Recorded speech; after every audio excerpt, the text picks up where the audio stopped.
4-5 प्रकार निशा ये सब छड़ी देचंती आठु भाई आ सुख कौन अच्छी। आम देखुचे अनेक लोक अच्छा जो मैंने निशारे पीड़ित अच्छा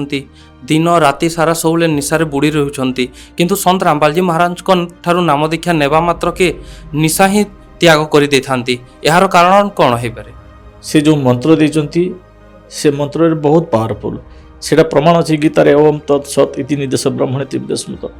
से मंत्र जदि आम जदि जप करवा निश्चित भाव में 100% आमर से सब निशा सब छाड़ीज एटा ग्यारंटी देकी मुझे कहूँ कहीं मु अंगेली बेची मु 4-5 प्रकार निशारे अभ्यस्त थी तथापि मत शांति मिल ना मद गंजेई भांग बीड़ी गुटका पान एसब जिन सब मुझे दूरी जा से मंत्र एत पावर अच्छी मो कथा विश्वास करके समस्ते जदि नेबे निश्चित भाव में फैमिली निश्चित शांति आसो।